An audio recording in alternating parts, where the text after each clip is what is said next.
반갑습니다. 박성수 목사입니다. 올해 2021년도 마지막 공과 제12과 허무함 극복하기를 한번 함께 보도록 하겠습니다. 읽을 말씀은 전도서 11장 9절부터 11절까지 말씀입니다. 제가 한번 읽어보겠습니다. 청년들이여, 내 어린 때를 즐거워하며 내 청년들의 날들을 마음에 기뻐하여 마음에 원하는 길들과 내 눈이 보는 대로 행하라. 그러나 하나님이 이 모든 일로 말미암아 너를 심판하실 줄 알라. 그런즉 근심이 내 마음에서 떠나게 하며 악이 내 몸에서 물러나게 하라. 어릴 때와 검은 머리의 시절이 다 헛되니라. 전도서 11장 9절부터 10절까지 말씀입니다. 전도서를 보면 가장 많이 나오는 말이 허무하다라고 하는 말입니다. 인생을 많이 살면 살수록 많은 것을 누리기도 하고, 많이 누린 사람이나 아니면은 많이 누리지 못한 사람이나 인생에 대해서 결론 내릴 수 있는 것은 허무하다는 것이겠죠. 전도서는 솔로몬이 지은 책입니다. 지혜서입니다. 그가 하나님 주신 지혜로 말미암아 말년에 그가 인생을 결론 내린 것은 인생은 허무하다는 것입니다. 그렇다면 전도서가 말하는 것은 허무주의를 말하는 것일까요? 그렇지 않죠. 그렇기 때문에 오늘 우리가 보는 이 공과 제목이 허무함 극복하기라고 할 수가 있는 것일 것입니다. 인생은 허무하지만은 어떻게 우리가 믿음으로 극복할 수 있을 것인가 라고 하는 것이죠. 아이스 브레이크로 나의 스트레스 지수는 얼마인가 하는 것을 한번 보도록 하겠습니다. 이것을 할 때 주의하실 것이 뭐냐면은 그냥 재미삼아 했으면 좋겠습니다. 너무 장난식으로 하지 않지만은 너무 심각하게 이것을 받아들이고 난 너무 안 돼 그렇게 하지 않아야 될 것 같습니다. 한번 볼까요? 나는 의욕이 저는 이렇게 해보니까 이렇게 나왔습니다. 한번 학생들과 함께 해보시고 점수가 가장 높으면 80점이 되거든요. 80점이 되면 될수록 높을수록 안 좋습니다. 안 좋고 낮을수록 좋은 것이다 라는 것들을 유념하시고 하시면 될 것 같습니다. 저는 다 해보니까 50점 정도 점수가 나왔습니다. 좀 안 좋은 것 같아요.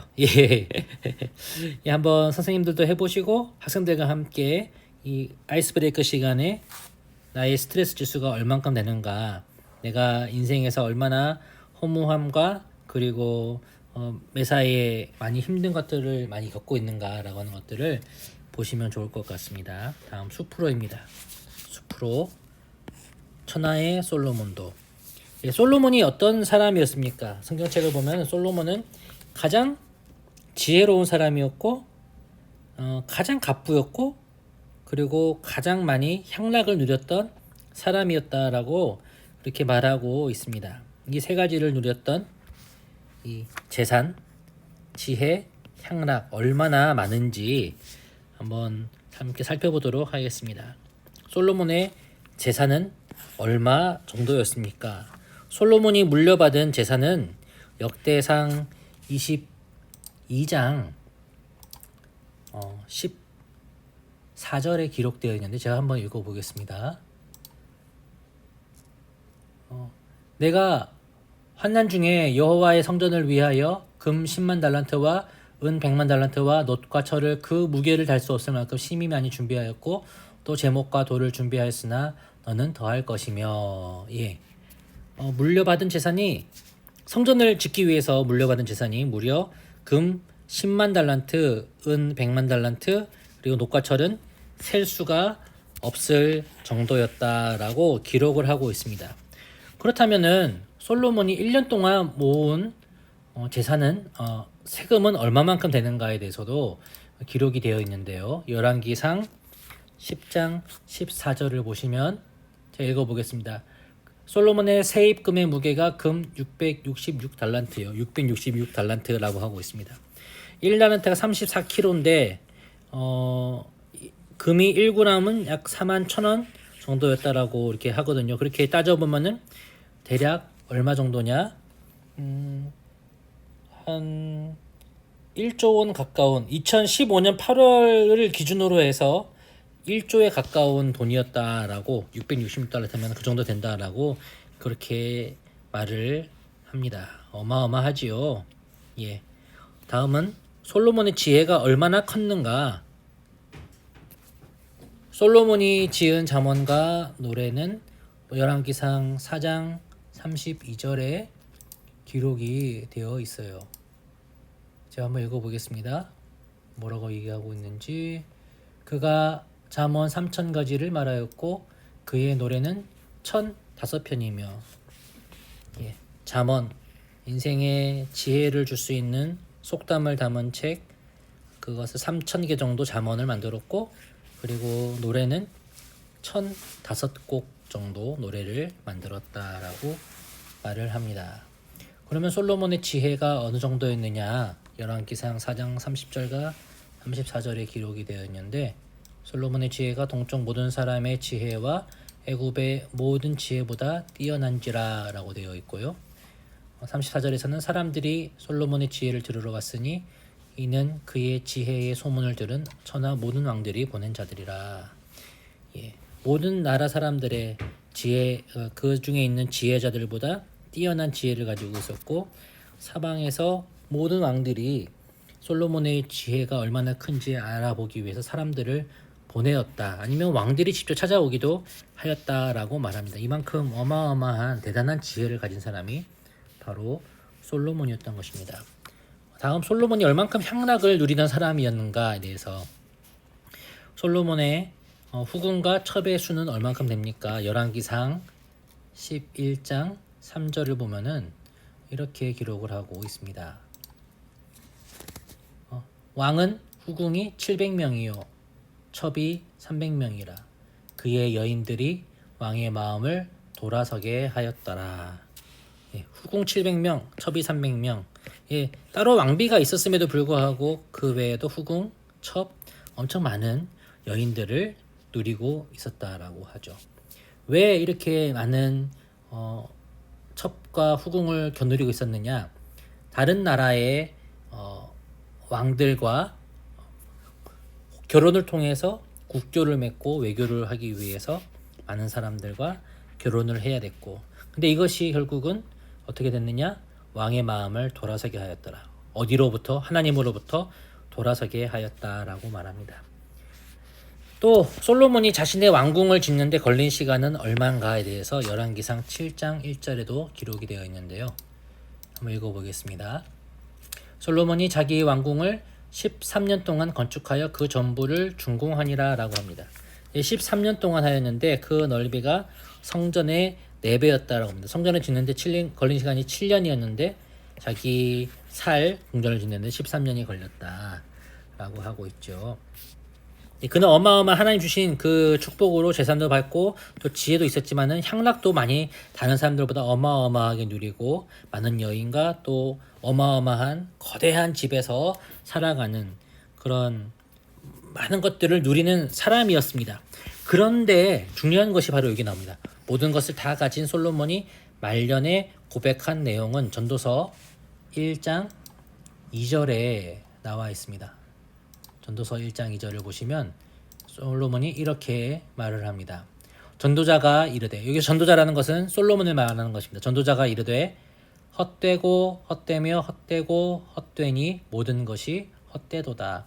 여러분, 전도서 할 때 전도가 우리가 말하고 있는 전도랑 철자는 한자도 똑같지만은 어떤 인생의 도, 지혜의 도를 전하는 책이다. 누구에게? 자신의 아들에게 전하는 책이다라는 뜻입니다. 그렇기 때문에 그 전도서를 지은 전도자, 도를 전하는, 지혜의 도를 전하는 자가 말하기를 헛되고 헛되며 헛되고 헛되니 모든 것이 헛되도다 라고 말하는 것입니다. 이 많은 것들을 우리가 봤을 때 부럽지 않은 재산과 지혜와 향락을 누렸지만은 그 모든 것이 다 헛되었다 라고 말합니다. 그렇다면 솔로몬이 헛되지 않다고 한 것은 무엇일까요? 한번 모든 별로 찾아보세요 라고 되어 있는데 제가 한번 풀어보겠습니다. 지혜는 어떠한가? 지혜. 그래서 1장 12절부터 18절까지 보면 나와 있는데요. 한번 학생들한테 읽어보라고 이렇게 조를 나눠가지고 1조, 2조 뭐 이런 식으로 3조, 1조, 2조, 3조 해가지고 선생님도 한번 이렇게 해가지고 하셔가지고 한번 풀어보면 될 건데 답은 무엇이냐? 다 헛되다입니다. 예, 지혜도 헛되고 즐거움도 헛되고 수고와 부지런함도 헛되고 삶도 헛되고 꿈과 비전도 헛되고 젊음도 헛되다. 헛되지 않다고 하는 것이 없다라고 말합니다. 왜 인생은 헛되지 않은 것이 없을까요? 자, 이렇게 모든 것이 헛된데 그렇다면 우리는 어떻게 살아가야 되는가?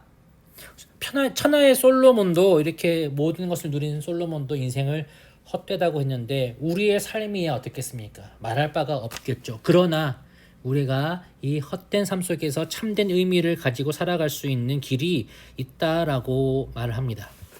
그것이 바로 나무로에 나와 있는데 카르페 디엠이라는 제목으로 여러분들 중에 혹시 죽은 시인의 사회라고 하는 영화나 소설을 읽으신 분들은 이 카르페 디엠이라는 말의 의미를 아실 겁니다. 나중에 보도록 하고요. 여러 가지 고민이 우리를 허무하게 만듭니다. 나를 가장 허무하게 만드는 고민 한 가지를 골라서 선생님의 조언을 들어보세요라고 되어 있죠. 자, 학생들에게 야 너희들 이거 보면서 가장 내가 봤을 때 제일 힘들게 하는 너가 제일 힘든 고민이 무엇이니? 라고 해가지고 한 명씩 돌아가면서 말하게 하고 거기에 대한 답들이 여기 성경책에 나옵니다. 한번 볼까요? 만약에 학생들 중에 열심히 노력해도 잘 되지 않아요 라고 하는 학생들에게는 전도서 4장 4절부터 4장 8절까지 말씀을 읽어주고 말씀하시면 될 것 같습니다. 4장 4절부터 8절까지 이렇게 되어 있는데 제가 한번 빨리 읽어보겠습니다. 내가 또 본즉 사람이 모든 수고와 모든 재주로 말미암아 이웃에게 시기를 받았으니 이것도 헛되어 바람을 잡는 것이로다. 우매자는 팔짱을 끼고 있으면서 자신의 몸만 축내는도다. 두 손에 가득하고 수고하며 바람을 잡는 것보다 한 손에만 가득하고 평온함이 더 나으니라. 내가 또 다시 해 아래에서 헛된 것을 보았도다. 어떤 사람은 아들도 없고 형제도 없이 홀로 있으나 그의 모든 수고에는 끝이 없도다. 또 비록 그의 눈은 부요를 족하게 여기지 아니하면서 이르기를 내가 누구를 위하여는 이같이 수고하고 나를 위하여 행복을 누리지 못하게 하는가 하여도 이것이 헛되어 불행한 노고로다 라고 합니다. 아무리 노력을 하고 하더라도 되지 않는다.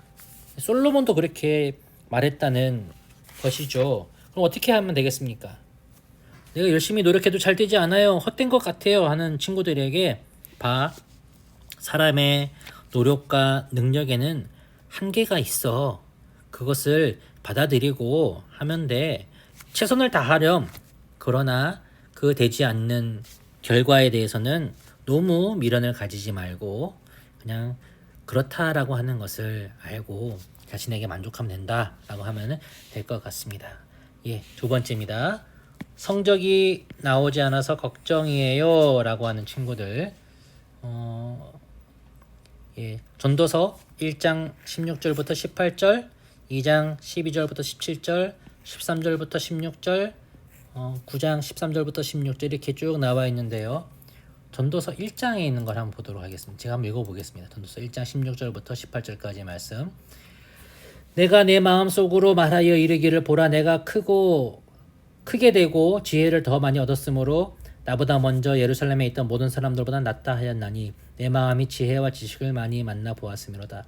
내가 다시 지혜를 알고자 하며 미친 것들과 미련한 것들을 알고자 하여 마음을 썼으나 이것도 바람을 잡으려는 것인 줄 알았도다. 지혜가 많으면 번뇌도 많으니 지식을 더하는 자는 근심을 더하느니라 라고 말합니다. 예, 어떻게 말하면 되겠습니까? 성적이 나와서 걱정이에요. 자, 지혜는 어리석음보다 낫지만 그 지혜라는 것이 모든 것을 주지 않아. 마찬가지로 성적이 모든 것을 우리에게 주지는 않는단다. 그 자신에 만족하고 내가 최선을 다했다는 것에 대해서 만족을 하길 바란다 라고 하면은 될 것 같습니다. 자, 진로를 선택했지만 장래가 불안해요 라고 하는 학생들에게 전도서 3장 22절과 7장 14절을 읽어주시면 좋을 것 같습니다. 제가 두 개 다 읽어보겠습니다. 3장 22절 말씀입니다. 그러므로 나는 사람이 자기 일에 즐거워하는 것보다 더 나은 것이 없음을 보았나니 이는 그것이 그의 몫이기 때문이라. 그의 뒤에 일어날 일이 무엇인지를 보게 하려고 그를 도로 데리고 올 자가 누구이랴라고 말합니다. 또 7장 14절을 보시면은 이렇게 솔로몬이 이야기를 하였습니다. 형통한 날에는 기뻐하고 곤고한 날에는 되돌아보아라. 이 두 가지를 하나님이 병행하게 하사 사람이 그의 장래의 일을 능히 헤아려 알지 못하게 하셨느니라 라고 말합니다.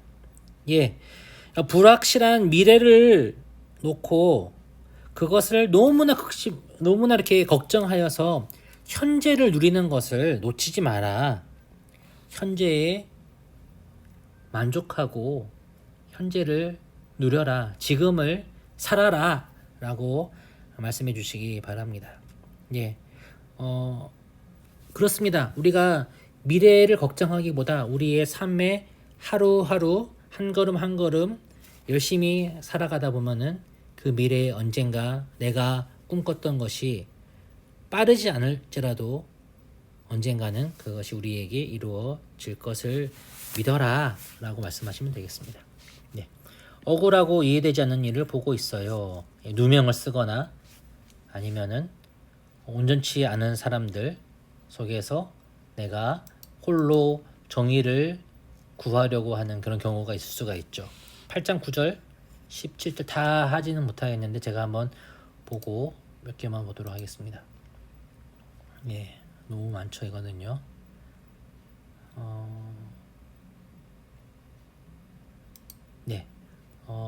8장 14절만 제가 읽어보겠습니다. 세상에서 행해지는 헛된 일이 있나니 곧 악인들의 행위에 따라 벌을 받는 의인들도 있고 의인들의 행위에 따라 상을 받는 악인들도 있다는 것이라. 내가 이르노니 이것도 헛되도다. 라고 말합니다. 그러나 또 그 앞에 보면 이렇게 말합니다. 악인은 잘되지 못하며 장수하지 못하고 그날이 그림자와 같으리니 이는 하나님을 경외하지 아니함이니라 라는 것입니다. 이것이 맞는데 그렇죠. 하나님을 경외하지 않고 악한 자는 벌을 받아야 됨이 합당한데 살다 보면은 악인들이 잘되기도 하고 의인들이 먼저 죽기도 하는 그런 안타까운 일들이 일어나는 것을 보면서 세상은 공평하지 못해 하나님은 살아있는가 라고 하는 그런 생각이 들지 모르는데 우리 인생이라는 것은 원래 헛된 것이기 때문에 그것 때문에 너무나 걱정하고 할 것이 아니라 하나님께서 그러나 마지막 날 이 모든 것들을 온전하게 세우실 것을 믿으면서 하나님을 경외하는 것이 참된 지혜이고 그리고 하나님께서 언젠가 갚으시리라는 것을 믿고 바라면서 살아야 한다. 근심하지 말고 너무 억울해하지 말고 감사하며 살아갈 수 있다는 것이 바로 전도서의 이야기라는 것을 말씀해 주시면 될 것 같습니다. 전도서가 참 어렵습니다. 우리의 삶에서 일어나는 여러 가지 모순된 것들을 그냥 어떻게 보면은 참아라. 모두 다 헛된 것이다. 인생이 그런 것이지 라고 말하는 어떤 허무주의처럼 보이지만 그게 아니라는 것이죠. 해 아래에 새로운 것이 없고 모든 것이 헛되도다. 그 해 아래라는 것이 무엇이냐? 하나님이 없는 해 아래라고 하는 전제가 들어갑니다. 하나님 없이는 모든 것이 헛되다. 그러나 우리는 하나님 안에서 인내할 수가 있고 하나님께서 주시는 그 삶을 누릴 수가 있는 지혜가 있다라고 하는 것이 전도서의 말씀입니다. 그렇기 때문에 결론입니다. 그러므로 인생은 이 두 가지 중에 하나를 선택해야 됩니다. 인생은 정말 살만한 가치가 없기에 걱정과 근심으로 지내야 한다. 맞습니까? 아니죠. 무엇이 맞냐? 바로 이겁니다. 인생 하나님을 경외하며 그분이 주신 소중한 오늘을 즐거워하며 살아야 한다. 하나님을 경외합니다. 그렇죠? 하나님을 경외하고 하나님 주신 소중한 오늘을 살아가고 즐거워하며 그리고 주님께 영광을 돌리는 것이 우리의 삶. 때로는 이해할 수 없는 일들이 일어난다 하더라도 하나님의 온전하심을 믿는 것, 그것이 하나님을 경외하는 것이죠. 그렇게 살아가는 것입니다. Therefore, 솔로몬이 내린 인생의 결론은 무엇이다? 전도서 11장 10절 말씀을 제가 읽어보겠습니다. 그런즉 근심이 네 마음에서 떠나게 하며 악이 내 몸에서 물러나게 하라. 어릴 때와 검은 머리의 시절이 다 헛되니라. 인생은 헛되다. 그러나 근심하지 말고 죄를 짓지 말고 즐거워하며 살아라 라고 말하고 있는 것입니다. 제가 참 좋아하는 말씀이 여기 있는데요. 전도서 9장 9절을 제가 한번 읽어볼게요. 내 헛된 평생의 모든 날 곧 하나님이 해 아래에서 내게 주신 모든 헛된 날에 헛된다고 합니다. 하나님 주셨는데 그 날들 다 헛되다. 그러나 네가 사랑하는 아내와 함께 즐겁게 살지어다. 그것이 네가 평생에 해 아래에서 수고하여 얻은 내 몫이니라 라고 말합니다. 다시 한번 읽어볼게요. 내 헛된 평생의 모든 날 곧 하나님이 해 아래에서 내게 주신 모든 헛된 날에 네가 사랑하는 아내와 함께 즐겁게 살지어다. 그것이 네가 평생에 해 아래에서 수고하고 얻은 내 몫이니라. 우리 일상을 우리의 모든 하루하루를 감사하며 누리며 그 가운데 하나님께 영광을 돌려드리고 경외하는 삶을 살아가는 것이 지혜다. 카르페 디엠. 오늘을 살아라. 그 시간을 붙잡으라. Seize the day. 맞나요? Seize the day. 오늘 붙잡아라. 하루를 붙잡아라. 하나님이 주신 오늘을 선물로 알고 근심하지 말고 즐겨라 라는 것이 바로 전도서가 말하는 지혜라는 것을 아셨으면 되겠습니다. 자, 마지막입니다. 삶으로 윤치병 목사님의 그까짓 것이라고 하는 것입니다. 윤치병 목사님이라고 하는 분이 계셨습니다. 이분은 누가 더 크냐라고 하는 성공에 대한 야망을 줬고 예수님을 믿고 난 다음에 평생 예수님의 제자로 살기로 결심했다라고 합니다. 학생들과 함께 이 글들을 한번 패러그래프 돌아가면서 읽어보시고 그 다음에 가장 중요한 것이 그것이거든요. 그까짓 것. 예. 우리 인생에서 보는 여러 가지 야망들과 욕심들 그것들이 다 헛되다. 그까짓 것. 우리에게 그까짓 것이 무엇인가? 내가 결코 손을 뻗지만은 잡을 수 없어서 나를 허무하게 만들고 슬프게 만드는 그까짓 것이 무엇인지 한번 학생들과 나눠보시고 그것들을 한번 나눠보는 시간을 가지면 좋을 것 같습니다. 그래서 저는 이 전도서가 참 좋습니다. 어렵습니다. 어렵지만은 참 좋고 평생에 이 말씀을 가지고 제 인생의 마지막에 목회의 마지막 순간에 이 전도서를 쭉 연속 강해를 하고 끝내는 것이 저의 꿈이기도 합니다만 그런 꿈도 어떻게 보면 헛될 수가 있겠죠. 예, 여러분 우리를 헛되게 하는 많은 인생에 많은 슬픔들과 있고 고통들이 있지만은 그것 때문에 허무해지지도 마시고 슬퍼하지도 마시고 오늘 하루를 사시고 이렇게 기뻐하시며 감사하기를 바랍니다. 한번 이 말씀들을 나누고 학생들과 함께 기도하고 마치면은 좋을 것 같습니다. 이렇게 하면은 우리 2021년도 공과를 모두 마치게 됩니다. 이렇게 이번 주 이거를 공부하시고 그리고 그 다음 주에 마지막 주에는 책거리를 하고 2021년도 모든 과정을 마치도록 하겠습니다. 선생님들 너무 수고하셨고요. 네, 마지막까지 수고해 주시고 학생들을 위해서 계속 기도해 주시고 그렇게 해주시길 바랍니다. 예, 2022년도를 참 기대하며 좋은 중고등부가 될 수 있었으면 좋겠습니다. 감사합니다. 수고하셨습니다.